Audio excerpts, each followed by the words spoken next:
It's time for the Douglas Coleman Show.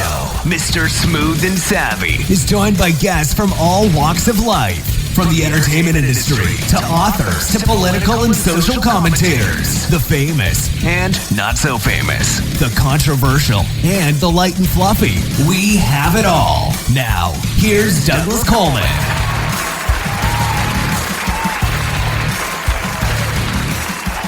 Hello there. Howdy there. Welcome to the Douglas Coleman Show. It's me, Douglas Coleman. How are you? I hope everybody's staying safe.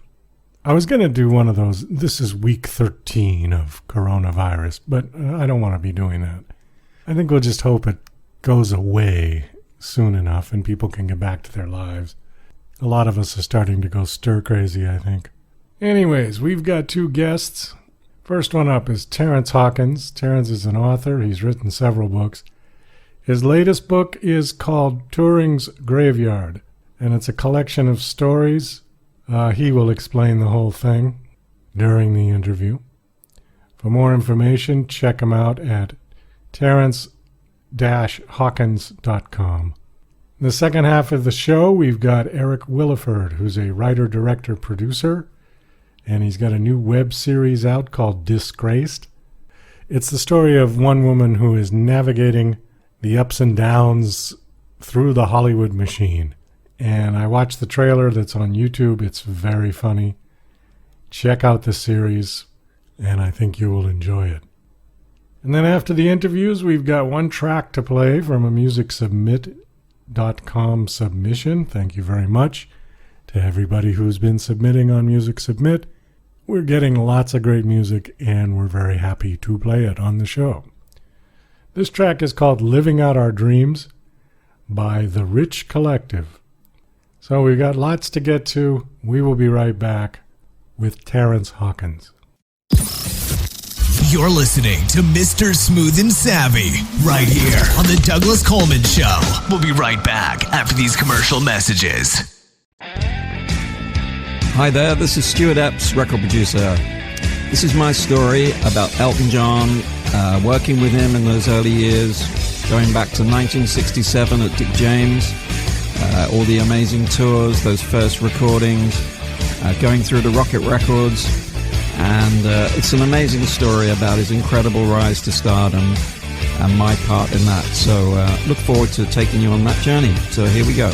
Yeah, and to order this great audio CD, please just email me at stuartepps@talk21.com.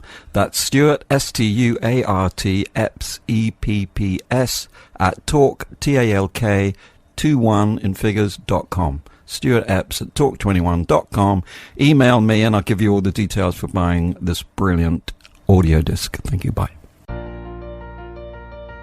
DJC Music and DJC Productions are pleased to announce a brand new website. We have started a listing website for radio show hosts as well as potential show guests. This is a meeting site where hosts and guests can come together. Show hosts can list their show and types of guests they're interested in booking. Potential guests can list their talents, bio, accomplishments, or anything they feel makes them an interesting radio show guest. There are no recurrent payments, only a one-time $5 listing fee. Your listing will stay up until you decide to cancel. Previous guests of The Douglas Coleman Show are welcome to submit their guest listing free of charge. Go to radiohostsandguests.com. That's radiohostsandguests.com. Acclaimed author of Garden, Jane Yates brings you the first book in a new trilogy, Octopus Pirate, a story of a foundling who has unusual talents, such as the ability to communicate with octopuses.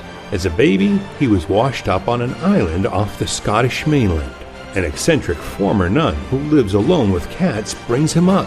He joins a circus and narrowly escapes plots against him, flees to Cornwall, builds a replica pirate ship that's also an airship to travel back in time to fight real pirates. Get your copy today from Amazon, only 99 cents.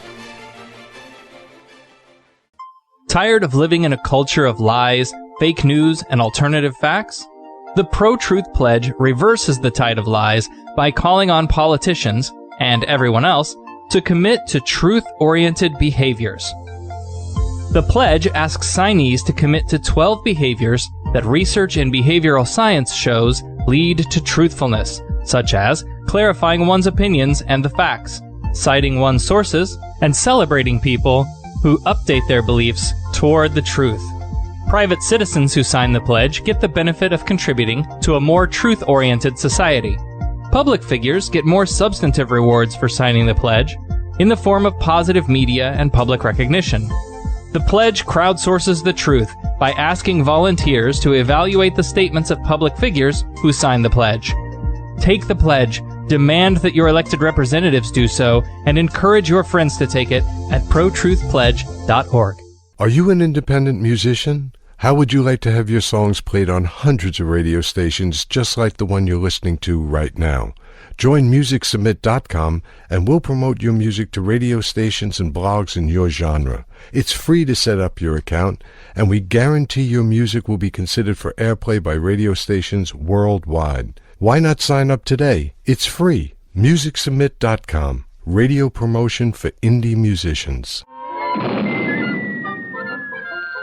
Hurry, Bullwinkle! The show's about to start! I'm coming as fast as I can.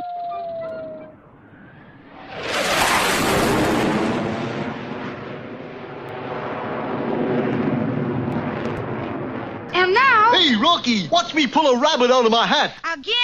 Nothing up my sleeve. Presto! Ooh, don't know my own strength. Now here's something we hope you'll really like. Okay, please welcome to the Douglas Coleman Show, Terence Hawkins. Hey, Terence, how are you? I'm fine. How are you? Doing very well, thank you. How are you faring Good. with the virus situation? Well, actually, I am in the epicenter of the virus in Connecticut. We're about 40 miles north of New York City, and our county, Fairfield County, has had more deaths than the rest of Connecticut combined. We've had almost 600 so far. Wow.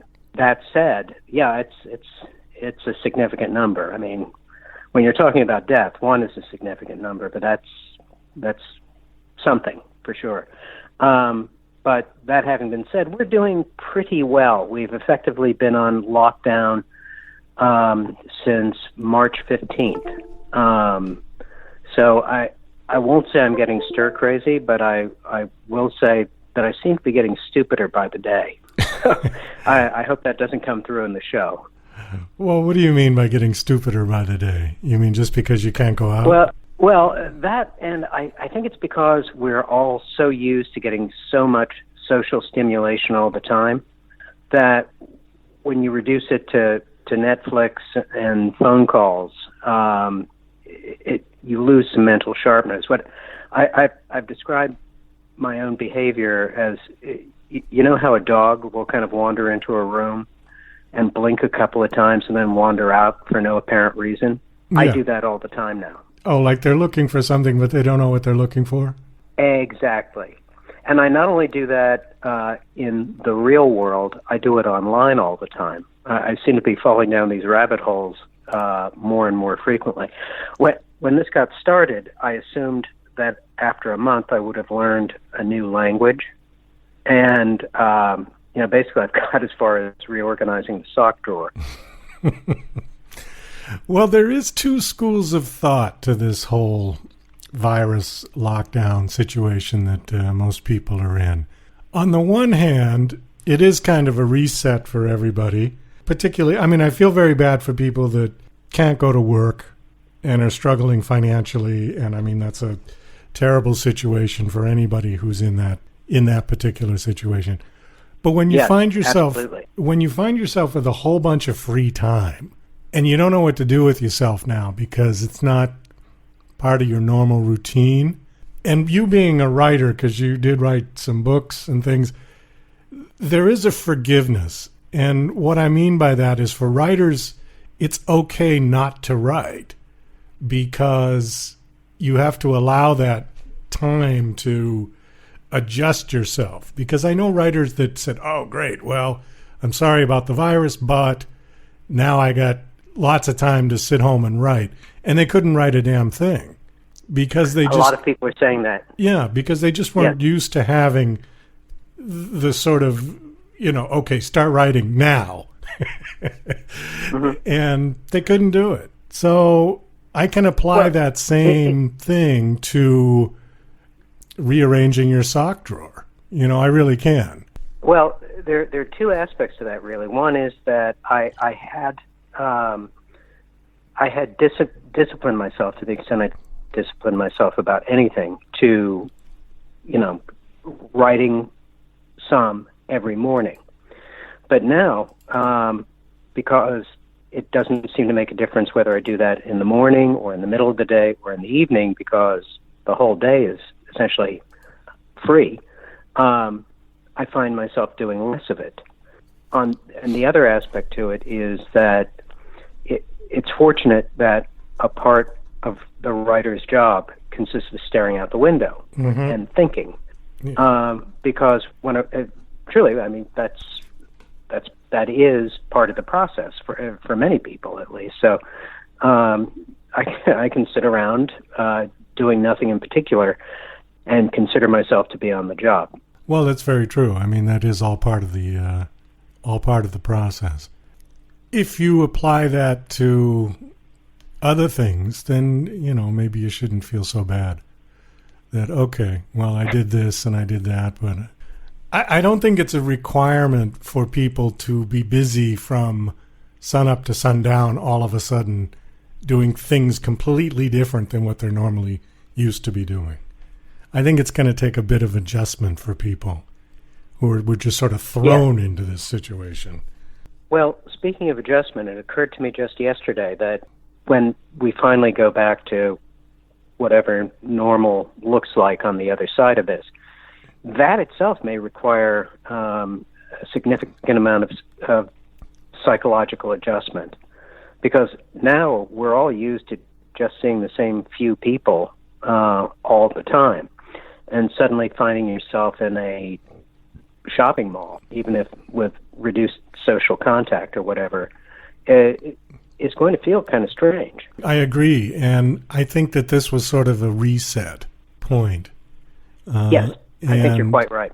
To what extent, we don't know because it's not over with yet. But you're going to think twice before you shake anybody's hand now or give somebody a hug or, there is going to be that permanent, uncomfortable social distancing that's been just sort of shoved into our lives now. And, I'm sorry about that. I really am, because some people, I'm not so much, but some people are real huggers and some people like to touch and shake hands and do all of that. And yeah, I have the same experience, because it took me 3/4 of my life to get used to the social hug, and the man hug still makes me feel a little bit awkward. And I agree with you. I think that will become a thing of the past quite rapidly. So what do you think about, just on a side topic, what do you think about organized sports? How's it going to affect? Are we going to go right back to normal again with crowded stadiums? I don't see how we can. Nor do I think we'll go to full movie theaters anytime soon. Though, of course, it's become clear now that is going to vary state to state. I do wonder what will happen if, for example, we have a full attendance baseball game in Florida that's followed 2 weeks later by a significant spike in diagnoses. So the prudent course, I think, would be to simply do sports without audiences, without live audiences. In terms of the actual performance aspect of sports, I don't think that'll make that much of a difference. Though I have heard a number of NBA players saying that they can't imagine playing without a live crowd, because that's where their energy comes from. Sure. Though I will tell you, I recently tried to listen to an episode of Wait, Wait, Don't Tell Me on NPR without an audience, and it almost seems to me, without live laughter, I don't know when to laugh myself. So I wonder whether watching a baseball game or a football game without hearing the cheers of the crowd would leave me without cues as to when something exciting had just happened. Well, I think there's that for the audience, and there's also that for the players, but I think that's going to be a big adjustment to play organized sports in an empty stadium. I think that's going to take, yes, aside from the financial adjustment, ticket sales are big money. They're going to have to shift that to some kind of pay-per-view format. I enjoy going to the baseball games. I really would hate to see that disappear. I really would. Well, I think that it's likely. I mean, things aren't going to be back to normal in 2 weeks for good. But I do think that in a year, between the likely development of a vaccine and also simple herd immunity, with this virus at least, we'll be through it. Of course, the big question is what happens when the next virus hits, and the one after that, and the one after that. Well, that's true. I suppose if we want to take history as a lesson, after the 1918 Spanish flu that killed, 50 million people or something, people got back to their lives, And they did. So, there were still football games and baseball games after that. Also, though, I think that at that time, and in the aftermath of the Spanish flu, people were still kind of used to the fact that there were epidemics. I mean, there were polio epidemics every summer. Yeah. And so people just kind of accepted the fact that, at certain times a year, a bunch of people were going to fall off the tree, and we don't have that expectation anymore. No, that's true. That's true. And I mean, it's good because modern medicine has cured a lot of that. Typhoid used to kill all kinds of people. And it is going to be an adjustment, but I guess we'll just wait and see. Let's move on from the virus and talk about your book. You've got your new book is called Turing's Graveyard Stories. I assume that's a reference to Alan Turing. Is that correct? It is indeed. The title story basically explores some aspects of what's known as Turing's paradox, which, in a nutshell, I won't belabor you with the whole story in that respect, but in a nutshell, it is if a computer can fool human beings into believing that it is a human being, does it make a difference? So, and in fact, there's annually, I think, something called the Turing Challenge, run, of course, by computer uber nerds who try to get people to interact, of course, via keyboard and screen, with people and computers, with the objective of trying to tell the difference between the humans and the machines. In this story, the question is whether one of the characters, who is dead, has managed to upload her personality into a computer, or whether she's a ghost that's haunting the internet. And the question ultimately is, does that make a difference? Does it make a difference? Well, I suppose it depends what you're doing. It would certainly make a difference if you're looking for a date online. Well, that actually is at the heart of the story, because that's how the narrator met her. Oh, he met her as an online personality, and they had an online relationship before he found out she was dead, and then it continues. So it's obviously the product of a diseased imagination, but bear with me. Well, I don't think it's a diseased imagination. I think it's a quite vivid imagination with some sort of factual research done in the background. This is something that they've explored on Star Wars and Star Trek with androids. Mm-hmm. And I suppose the big question that still is unanswered is, can computers learn to have human emotion? And the problem is with that question brings up another question, because we haven't necessarily learned how to control or deal with our emotions terribly well. Some people better than others. But there's a whole gamut of emotional control and maturity that starts when kids are babies to the time they die. And there's no set of rules, is there? I mean, there's no set of rules. Just as an example, there's no rule that says how loud someone should laugh in a theater, that it's considered respectable. Okay? So if you took that as an emotional reaction to something funny on the screen, you know, everybody's going to laugh differently. Everybody's going to laugh at different volumes, different lengths. Applause, again, another one. So there's no normal values to human emotion up to a point, you know? That's exactly it, up to a point. And the difficulty there is that we can't really define that point. That is, like, if you and I were in a theater and we saw something funny, we all laughed, you'd hear the laughter dying out. And we couldn't define the point at which the laughter became excessive until perhaps there was only one person left laughing in the theater. And we'd know, well, that guy's something wrong with that guy. Right. But prior to that point, we couldn't really put our finger on what's excessive. Exactly. And I mean, that works for all the emotions, basically. You know, there's a certain level of anger that's acceptable, a certain level that's not. We do have a line drawn better on certain emotions than others. But like crying, I mean, it typically, now this is a gender stereotype, but typically it was more acceptable for women to cry than for men. That may have changed, but it traditionally it was.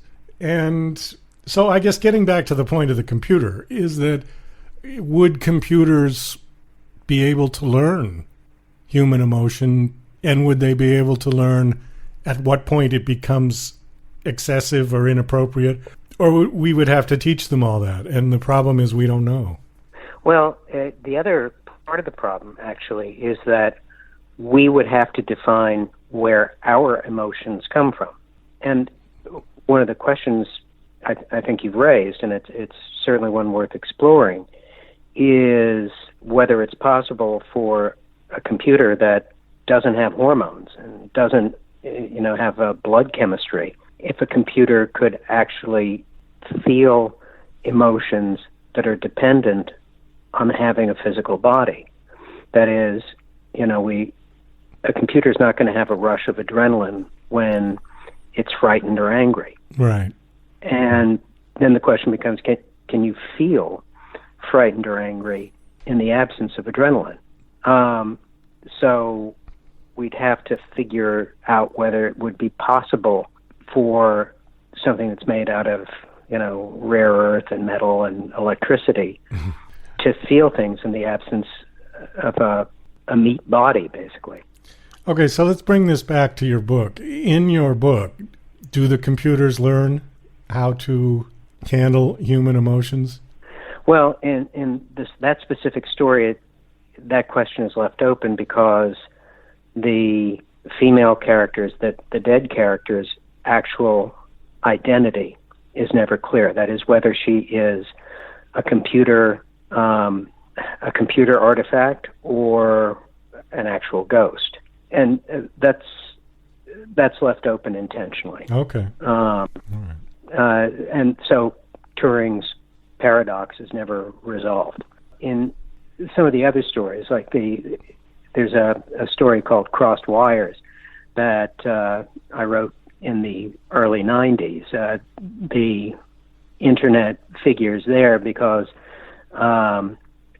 the protagonist thinks he's sending an email to his girlfriend when he's actually sending it to his wife. And oops. Well, oops. Yeah, that's exactly right. I think that's one of the two stories in the collection that is closest to straight literary fiction because it's really based on relationships. Most of the other stories are based more on ideas than they are on characters and their interaction.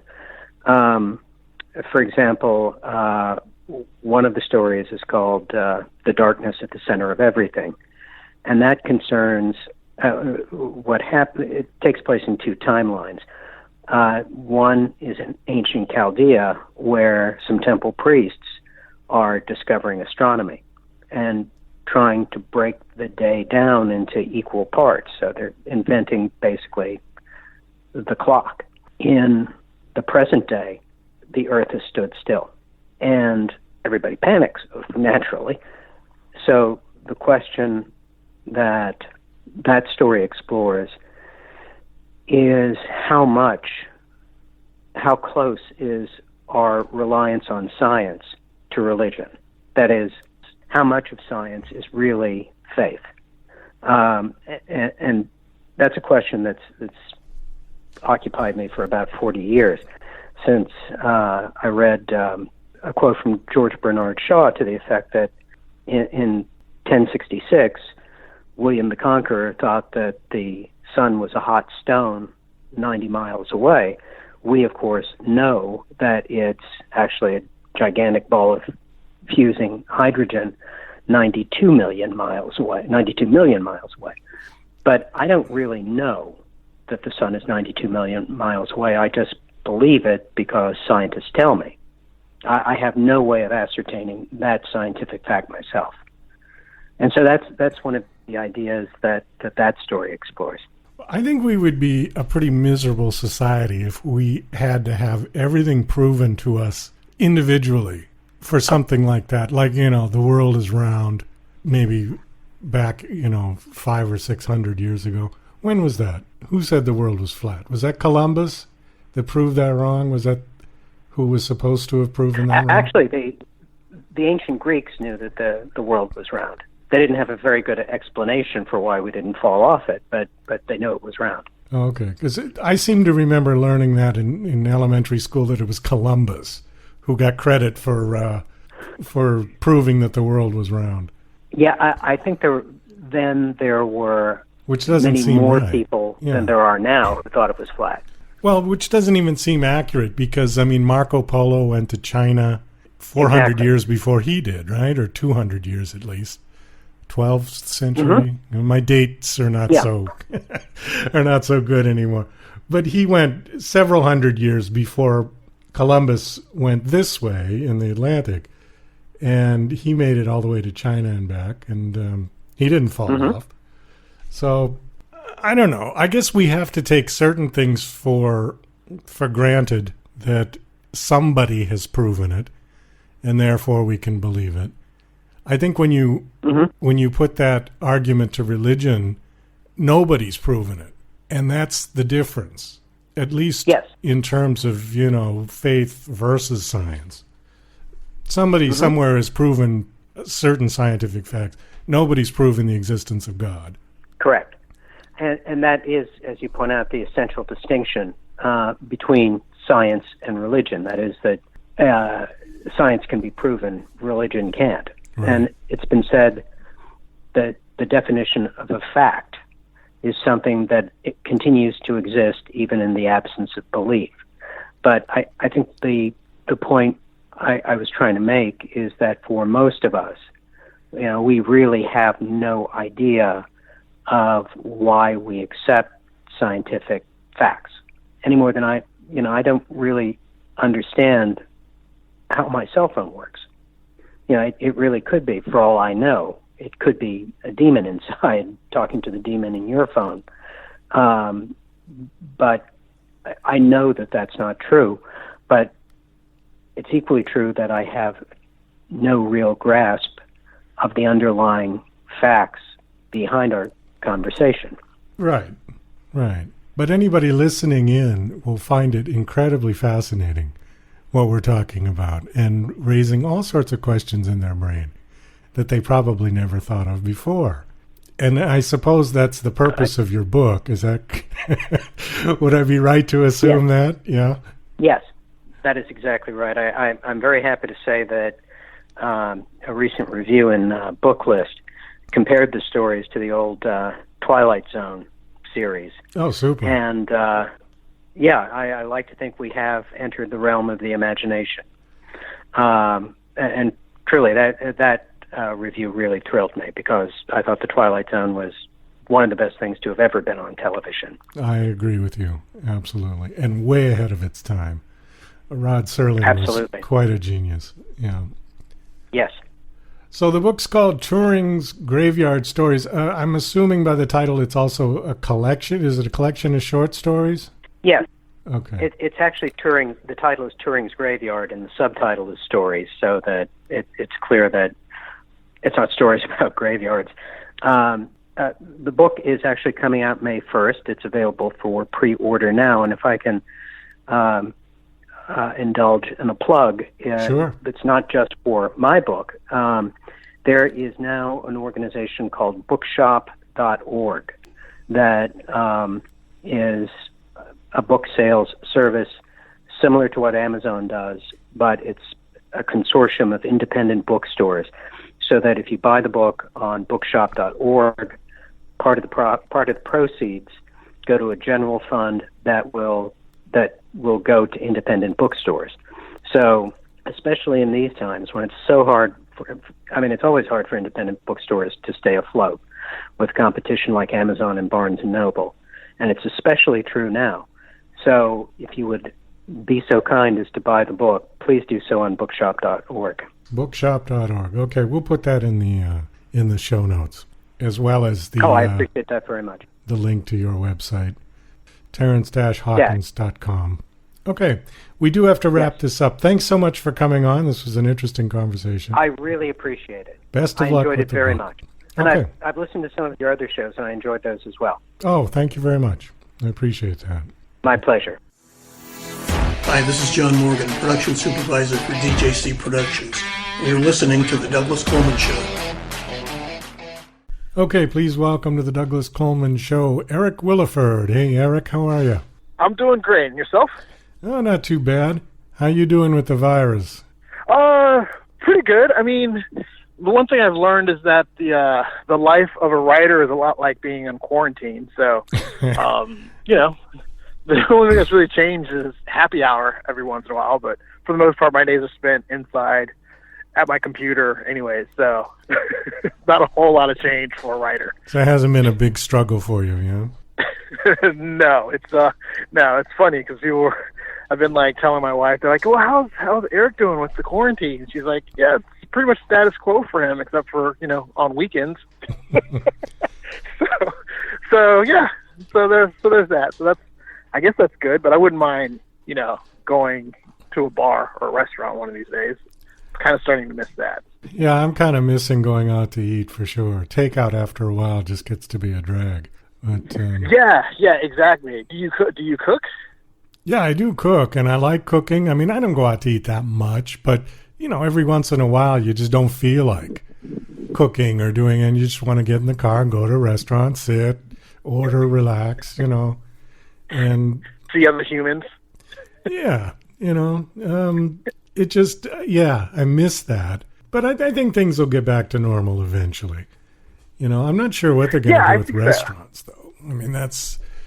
This social distancing thing at some point has got to come to an end, because there's no way you're going to keep people 6 feet apart.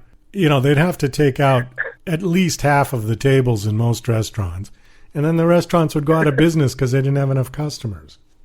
Yeah, exactly. It's all about space management and maximizing your dollars per square foot. So, the restaurants are kind of geared towards full packed houses, and then you cut that down to, a third because you're trying to keep everybody 6 feet apart. It's kind of a recipe for disaster. So yeah, and it'll be interesting to see how that plays out. Now, I wouldn't mind that on the airlines, really. You'd have to pay $4,000 a flight though, because you're gonna have to pay for all those other people. Yeah, well, that's the downside. If they took out the middle seat, and gave everybody a space, the ticket prices would probably go up, 400%. But I don't know. I guess we don't really know because this thing isn't over yet.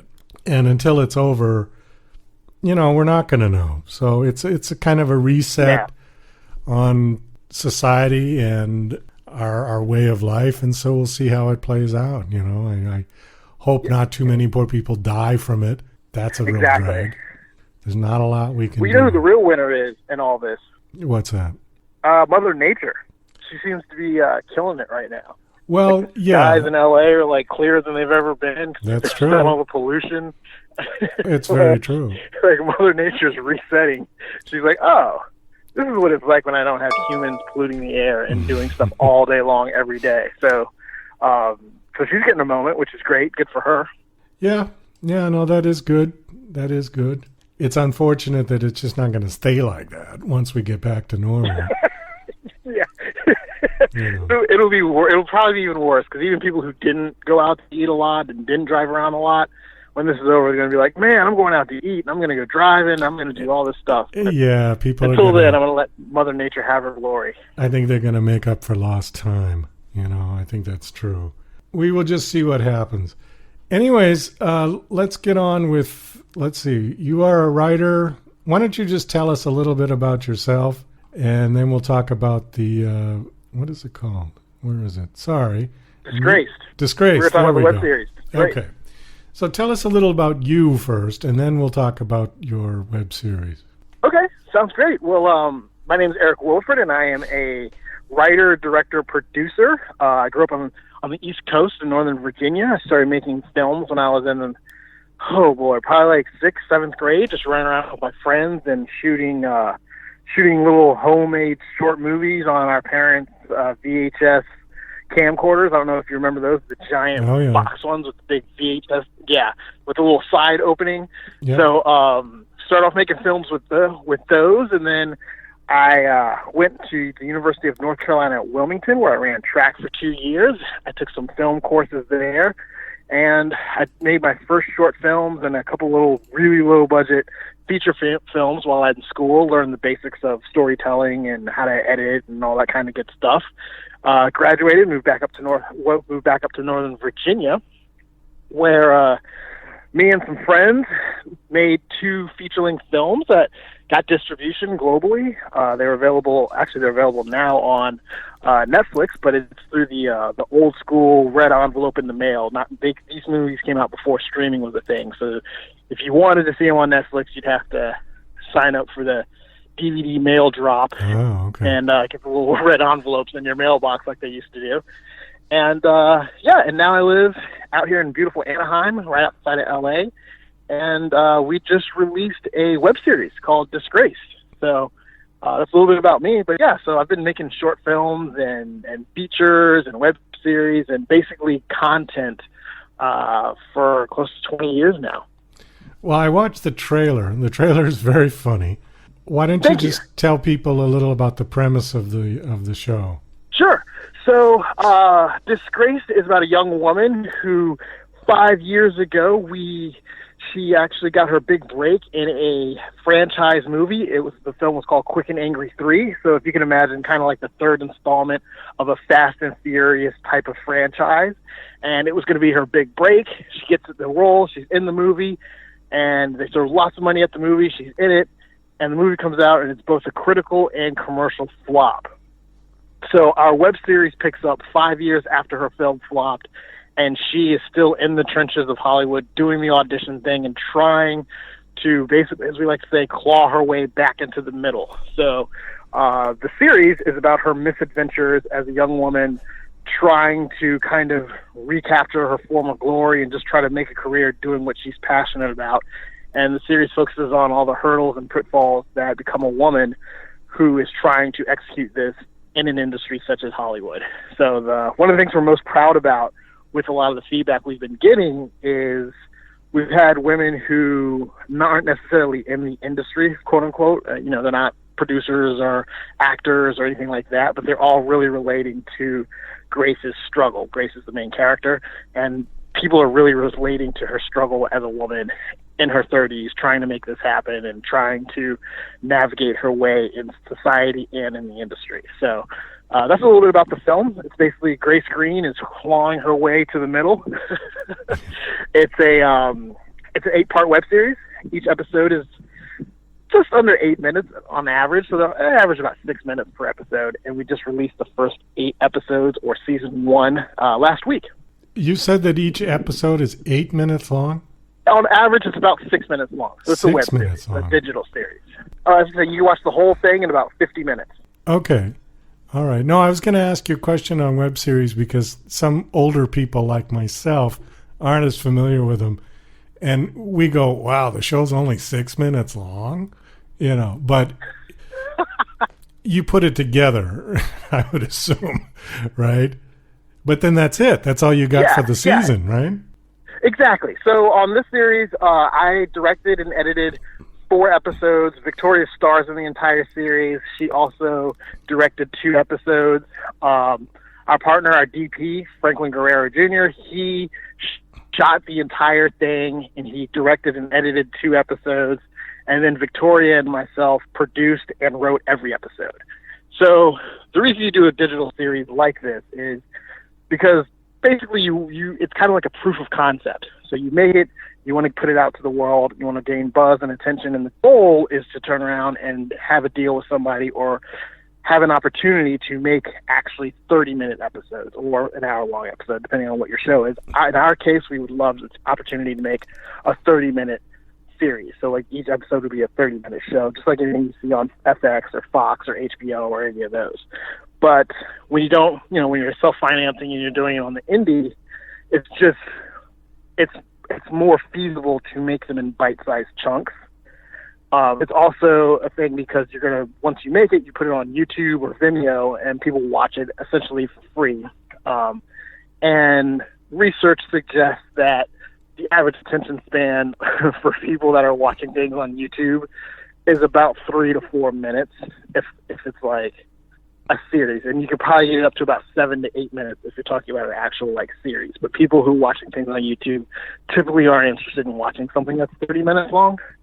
So you make the series in little bite-sized chunks so they're easy to digest. You show people what your brand is, what your stories that you want to tell, get some attention, and you get to have meetings and hopefully get an opportunity to make it a little bit bigger.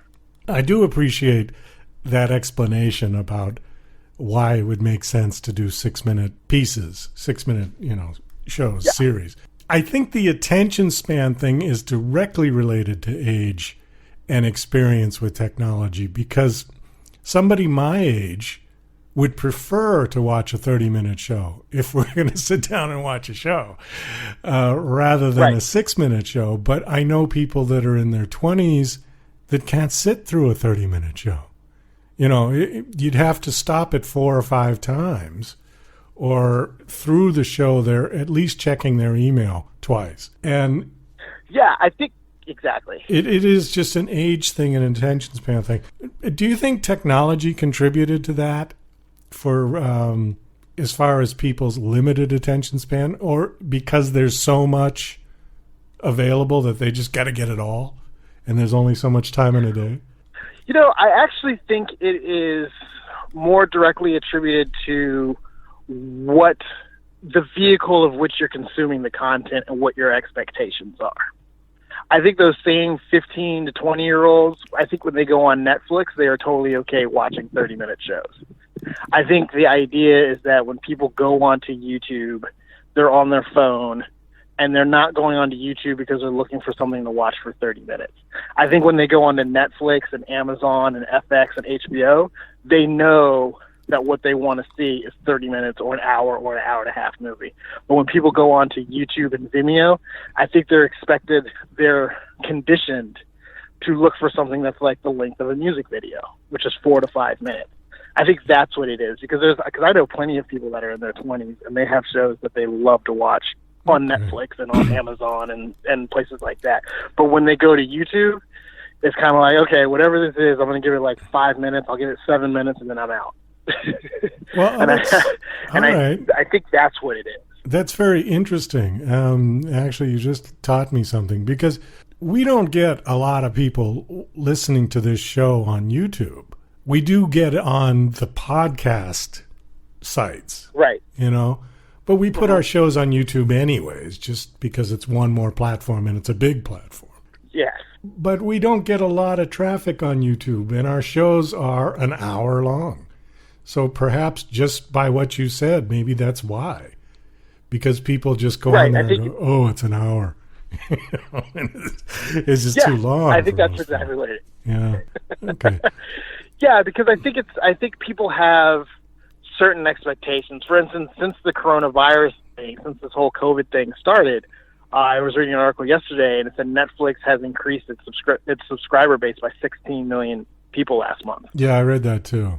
Yeah. So, I mean, what does that tell us? It tells us that whatever those 16 million people were looking at before, they're kind of over it and they're looking for something else because they're stuck at home.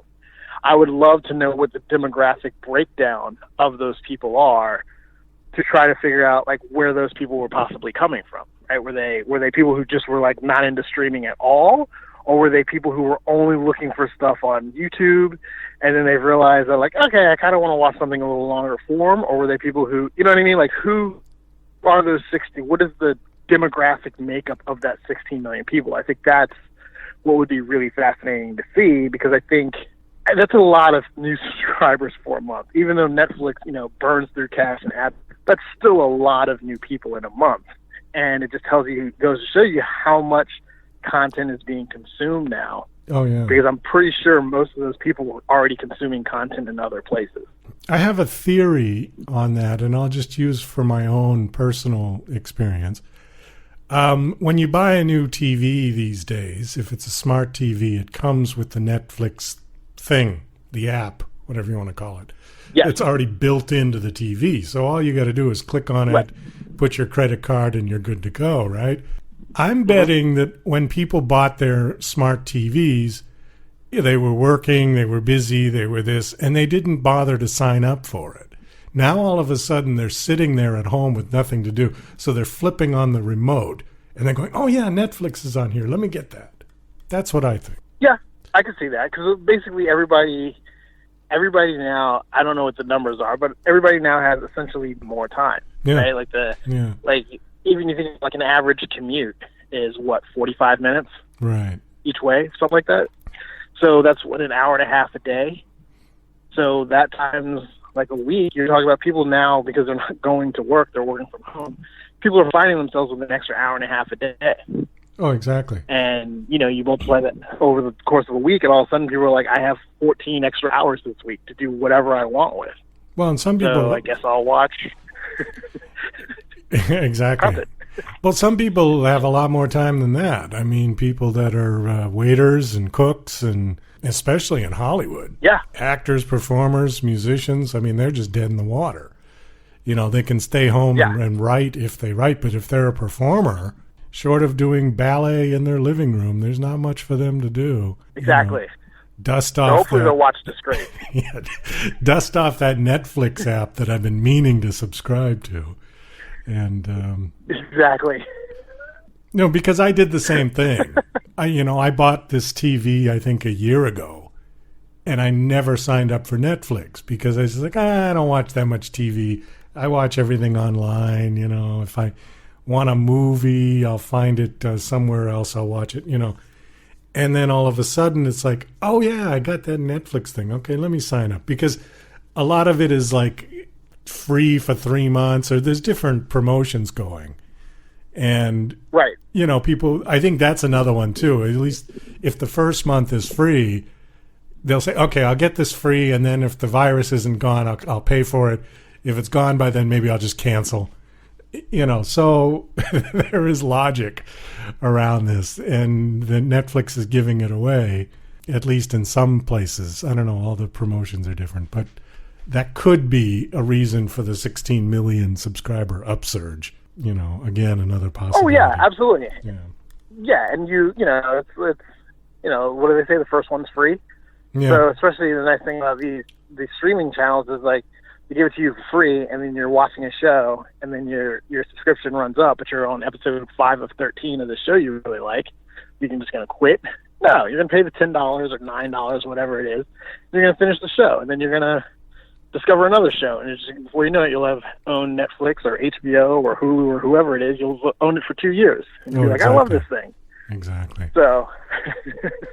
One of the worst ones, though, that I think just for pure being rude, although it's a good marketing strategy, are the ones that put something on YouTube and they give you like a minute and then it just cuts off. And they say, if you want to see the rest of it, you've got to pay. Oh, really? I haven't seen those. If you got to pay. I mean, there's a couple that are like that. And I watched one and I just got so angry because I was like, oh, I'm sure.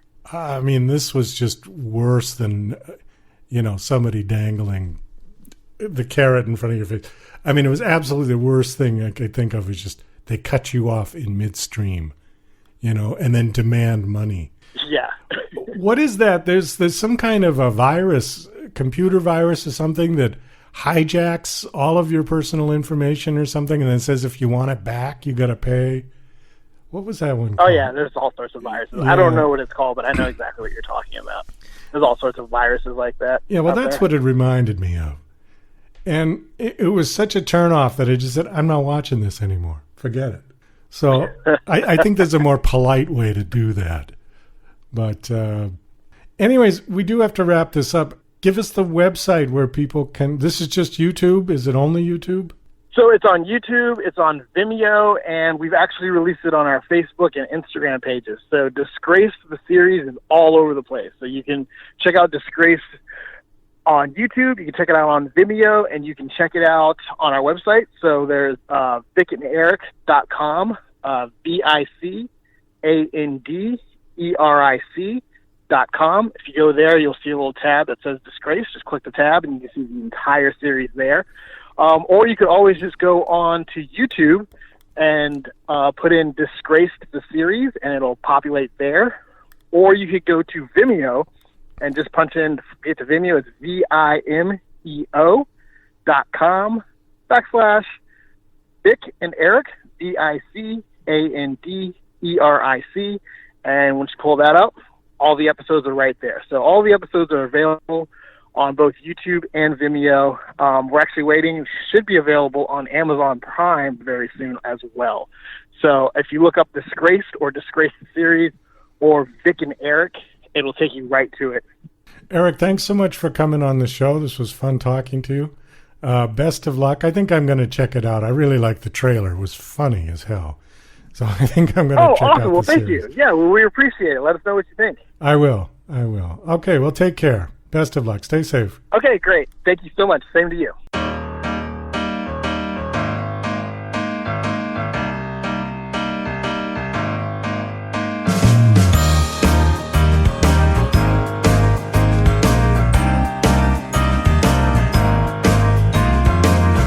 Dry your eyes tonight. We got a way to make it right. Secrets in your eyes that speak, you'll hide. I'll seek. We're gonna make it.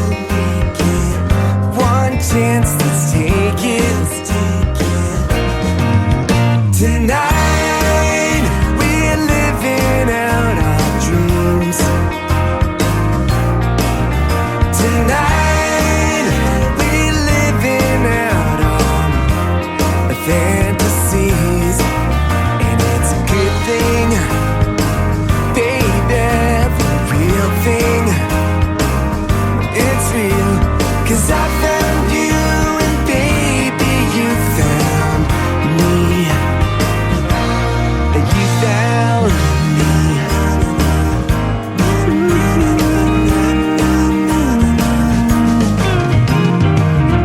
Close your eyes, turn on. What you've been through is gone. The sun's at our backs, we're side to side with nothing to hide. Yeah, we're gonna make it. No, can't fake it. And let me tell you again. Tonight, we're living out our dreams. And tonight, we're living out our fantasies. And it's a good thing, baby, the real thing. It's so real, 'cause I found you and baby, you found me.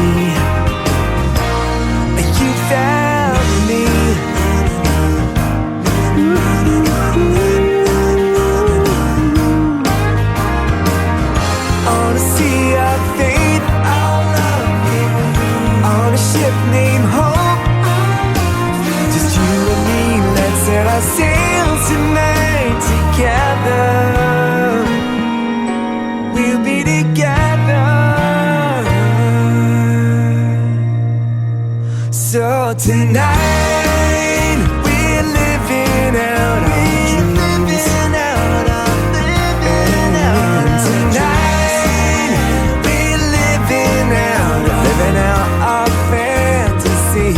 And it's a good thing, baby, the real thing. I love it now, it's so real, 'cause I found you and baby you found me. You found me.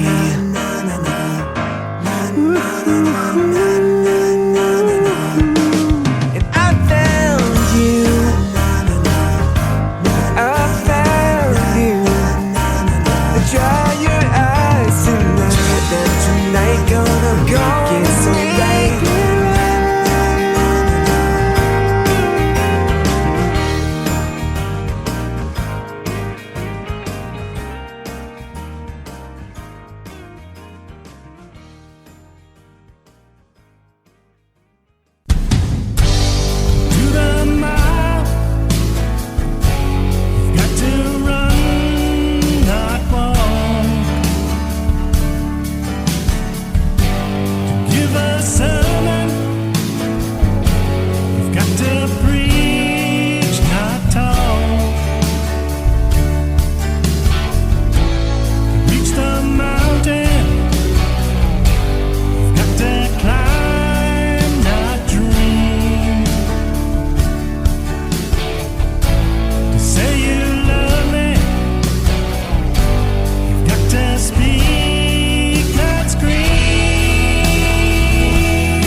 to make